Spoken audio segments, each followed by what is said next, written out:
नमस्कार दोस्तों, this is favour today and you are watching the right way.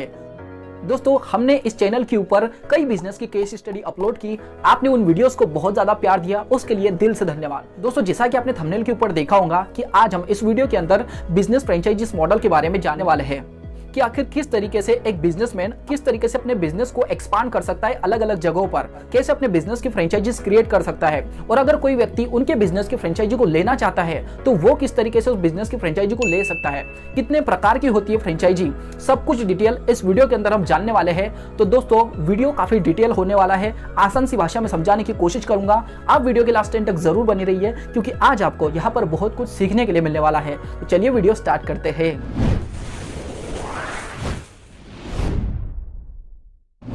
दोस्तों, हमारे कुछ व्यूअर्स ऐसे होंगे जिनको फ्रेंचाइजी के बारे में कुछ भी नहीं पता है, लेकिन वो अपने बिजनेस को एक्सपांड करना चाहते हैं। तो उनके लिए हम छोटी सी डिटेल में समझने की कोशिश करेंगे दैट व्हाट इज फ्रेंचाइजी। दोस्तों, फॉर एग्जांपल के लिए मान लेते हैं कि आपकी मुंबई के किसी स्पेसिफिक एरिया के अंदर एक फास्ट फूड की शॉप है और वहां पर क्या है कि आपकी गुडविल लोगों के मन में, कस्टमर के मन में क्रिएट हो चुकी है। अब आपके माइंड में ये थॉट आएगा कि अगर कोई दिल्ली का व्यक्ति मुंबई के अंदर आपके स्पेसिफिक शॉप के अंदर आना चाहते हैं आपके फूड को टेस्ट करने के लिए, तो क्या वो दिल्ली से बार बार आपकी शॉप पर आएगा खाने के लिए? अब ये तो नहीं हो सकता ना। लेकिन जहां पर आपकी शॉप है वहां के लोग आपकी शॉप को बहुत ज्यादा पसंद करते हैं और दूर दूर से भी लोग आपकी शॉप पर खाने के लिए आते हैं, फूड टेस्ट करने के लिए आते हैं। अब आपके माइंड में एक थॉट आया कि मैं आखिर क्या करूं, कि मैं अपने बिजनेस को किस तरीके से एक्सपांड करूं कि दिल्ली का व्यक्ति भी वहां पर इसी टेस्ट के साथ में इस चीज को ले पाए, खरीद पाए। फिर आपने सोचा कि मैं डिलीवरी के जरिए वहां तक मेरे फूड को पहुंचा दूंगा। तो हाउ कैन दिस पॉसिबल, कैसे पॉसिबल हो सकता है कि आप मुंबई से, वो भी फास्ट फूड, जो चीजें आपको गरम गरम खाने की पसंद है,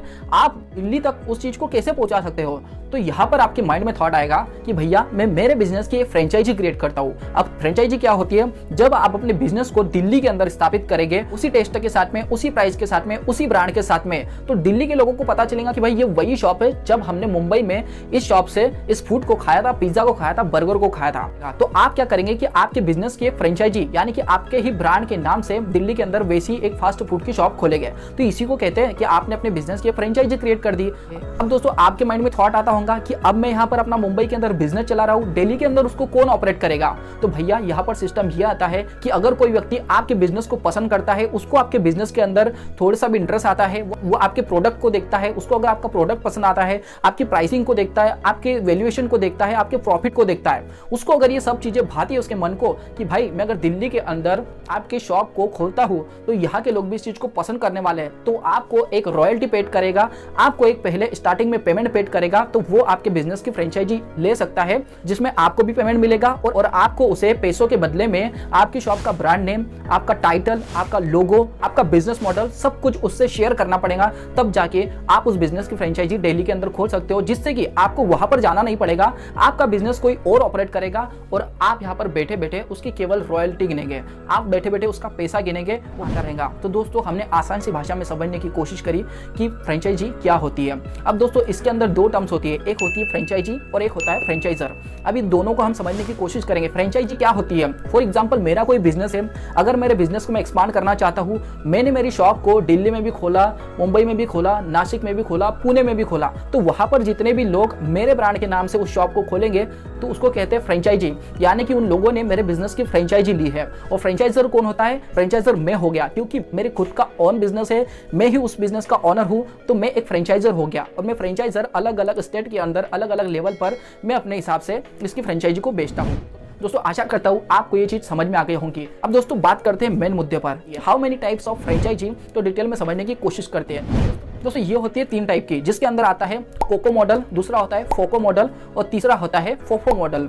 इन तीनों मॉडल को हम समझने की कोशिश करेंगे डिटेल में। तो चलिए दोस्तों, सबसे पहले स्टार्ट करते हैं हम कोको मॉडल, जिसका फुल फॉर्म होता है कंपनी ओनेड, कंपनी ऑपरेटेड। इसमें क्या होता है कि मेरी कोई XYZ कंपनी है, अब मैं मेरे बिजनेस को एक्सपांड करना चाहता हूँ अलग अलग शहरों और सिटियों के अंदर। इसमें क्या होगा कि जहां पर मेरी फ्रेंचाइजी खोलूंगा तो वहां पर लोकेशन भी मेरी होगी, पैसा भी मेरा होगा, टाइटल भी मेरा होगा, लोगो भी मेरा होगा, प्रोडक्ट भी मेरा होगा। चलाने वाला कौन होगा? तो चलाने वाला भी मैं ही हूंगा। बिजनेस को ऑपरेट कौन करेगा? मैं ही करूंगा। अब यहाँ पर आप सोच रहे होंगे कि इसमें किस तरीके का प्रॉफिट है, आप कैसे इन चीजों को मैनेज कर सकते हैं। दोस्तों फॉर एग्जांपल के लिए मैं बताऊं तो रिलायंस, डी मार्ट, ये सब जो बिजनेस मॉडल है ये कोको मॉडल पर ही काम करते हैं, जिसमें कि कंपनी ही खुद ऑपरेट करती है, कंपनी का खुद का ये बिजनेस होता है। जैसे आपने रिलायंस का देखा होगा, अब मुकेश अंबानी तो नहीं आपके अलग अलग शहरों के अंदर, अलग अलग सिटियों के अंदर जाके अपने बिजनेस को देखते होंगे। रिलायंस शॉपिंग मॉल एक ही जगह पर है, लेकिन उन्होंने अलग अलग शहरों के अंदर, अलग अलग स्टेट के अंदर अपने बिजनेस की फ्रेंचाइजी क्रिएट करके रखी हुई है, जहां पर अगर कोई व्यक्ति काम कर रहा है वहां पर मैनेजर भी उन्होंने डिसाइड किया हुआ है, जो कि रिलायंस कंपनी के अंदर काम करते हैं। सुपरवाइजर भी रिलायंस का ही है, मैनेजर भी रिलायंस का ही है। यहाँ पर कोई भी अदर पर्सन इन्वॉल्व नहीं होता है। इसमें हम फ्रेंचाइजी को बेचते नहीं है। यहाँ पर मेन पावर भी हमारी होती है, लोकेशन भी हमारी होती है, प्रॉफिट भी हमारा होता है, सब कुछ हमारा ही होता है। अब दोस्तों आपको समझ में आ गया होगा।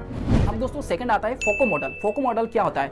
फोको मॉडल यानी कि फ्रेंचाइजी ओनेड, कंपनी ऑपरेटेड। अब दोस्तों इसमें समझने जैसी बात यह होगी कि अगर मैं किसी बिजनेस की फ्रेंचाइजी लेता हूं, अपने शहर के अंदर उसे खोलता हूं, फॉर एग्जाम्पल के लिए मुंबई की कोई कंपनी है और इसकी फ्रेंचाइजी में लेना चाहता हूं और उसकी शॉप में खोलना चाहता हूं दिल्ली के अंदर, तो इस मॉडल में क्या होता है कि जो भी कंपनी मुझे फ्रेंचाइजी देंगी तो मेरा इसके अंदर कंट्रीब्यूशन यही होगा कि मैं उनके ब्रांड के नाम से, उनके टाइटल के नेम से, उनके लोगों के नेम से अपने दिल्ली के अंदर उनके प्रोडक्ट को सेल करूंगा। मेन पावर इसमें मेरी होगी, लोकेशन मेरी होगी, पैसा सब कुछ मेरा होगा। लेकिन दोस्तों इसमें समझने जैसी बात यह है कि इसके अंदर हमने फ्रेंचाइजी ले ली है तो इसके अंदर कंपनी का कंट्रीब्यूट ये रहता है कि उस कंपनी के अंदर जितने भी ब्रांड के प्रोडक्ट है, उसकी प्राइसिंग है, उसकी डिटेल है, किस तरीके से उसे बेचना है, किस तरीके से उसकी मार्केटिंग करना है, सब कुछ कंपनी देखेगी। यहाँ पर जो फ्रेंचाइजी होगा वो केवल प्रॉफिट के लिए बैठा होगा, बाकी सब कंपनी वहां पर बैठे बैठे ऑपरेट करती है और वहीं से अपने सिग्नल देती है कि किस तरीके से आपको ब्रांड की मार्केटिंग करनी है। मतलब सब कुछ डिटेल ये होता है कि कंपनी पूरे तरीके से ब्रांड को ऑपरेट करती है, लेकिन जो फ्रेंचाइजी लेता है उस व्यक्ति को केवल उसमें पैसा लगाना होता है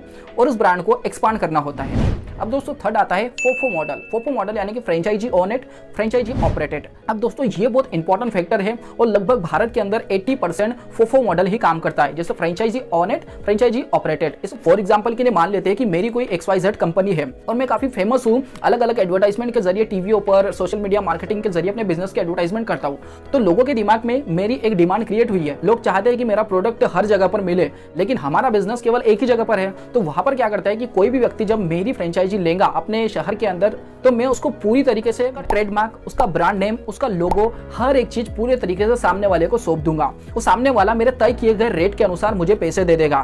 फ्रेंचाइजी अधिकतर दोस्तों 22 लाख, 35 लाख, 40 लाख, 20 लाख हर तरीके की हो सकती है। वो बिजनेस पर डिपेंड करता है कि बिजनेसमैन आपको उसकी फ्रेंचाइजी कितने रुपए में देता है। इसी के साथ में सामने वाला जब मेरी फ्रेंचाइजी लेगा तो मैं सब कुछ डिटेल में उसके ऊपर सौंप दूंगा, तो वो हमारे ब्रांड को किसी भी तरीके से यूज करे, उसकी मार्केटिंग किसी भी तरीके से करे, वो अपने प्रोडक्ट को किसी भी तरीके से बेचे।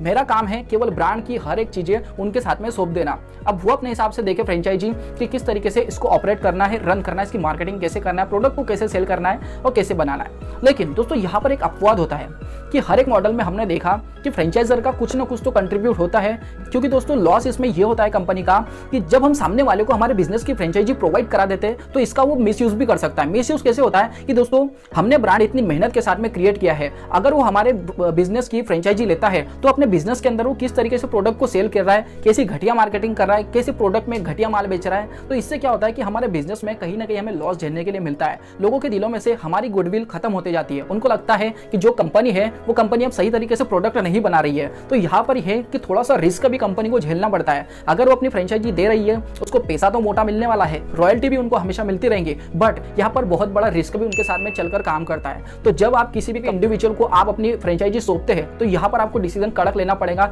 देखना पड़ेगा कि लोकेशन क्या है, किस तरीके से इनका बिजनेस मॉडल है, कहाँ पर ये अपनी शॉप बनाने वाले हैं, इनका प्राइसिंग क्या रहेगा, इनका प्रॉफिट कैसा रहेगा, किस तरीके से हमारे प्रोडक्ट की ब्रांडिंग करने वाले हैं। सब कुछ डिटेल जानने के बाद में एक व्यक्ति, एक बिजनेसमैन अपनी कंपनी की फ्रेंचाइजी सामने वाले को फोफो मॉडल के अनुसार देता है। तो दोस्तों हमने देख लिए फ्रेंचाइजी के ये 3 पॉइंट, जिसमें आपने जाना कि कितने प्रकार से फ्रेंचाइजीज को लिया जा सकता है, दिया जा सकता है। दोस्तों अगर मैं बात करूं तो अगर किसी भी व्यक्ति को किसी बिजनेस की फ्रेंचाइजी लेना हो तो वो उनकी ऑफिशियल वेबसाइट पर जाकर देख सकता है। कई ऐसी कंपनियां हैं जो अपने ऑफिशियल वेबसाइट के ऊपर फ्रेंचाइजी मॉडल के बारे में बता देती है। दोस्तों वो अपने कंडीशन के हिसाब से अपनी फ्रेंचाइजी को देने के लिए एक रेट तय करके रखते हैं। मिनिमम की अगर मैं बात करूं तो 15 लाख, 10 लाख, 20 लाख, 25 लाख अपनी बिजनेस की वैल्यू के हिसाब से आपको एक फ्रेंचाइजी देता है।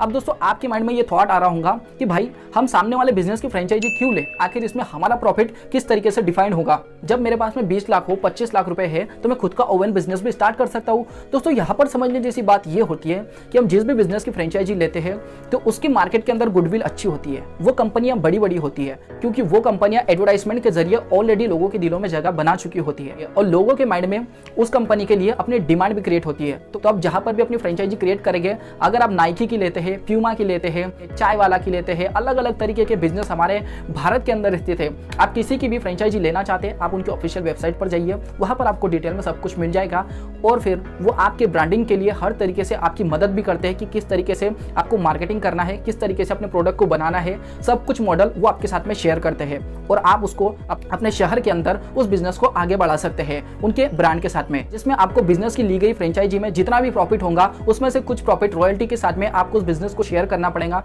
दोस्तों आशा करता हूं कि आपको ये फ्रेंचाइजी मॉडल आसानी से समझ में आ गया होगा और मैं मानता हूं कि जरूर आपको कहीं ना कहीं इस वीडियो से प्रॉफिट होने वाला है। तो दोस्तों आप क्या मानते हैं फ्रेंचाइजी मॉडल के बारे में, मुझे कमेंट सेक्शन में लिखकर जरूर बताएं। और दोस्तों ऐसे ही बिजनेस से रिलेटेड इंटरेस्टिंग वीडियो के लिए इस चैनल को सब्सक्राइब कर दीजिए, जहां पर आपको बिजनेस की केस स्टडीज मिलती है जिससे कि आप बहुत कुछ सीख सकते हैं, अपने बिजनेस के अंदर इंप्लीमेंट कर सकते हैं।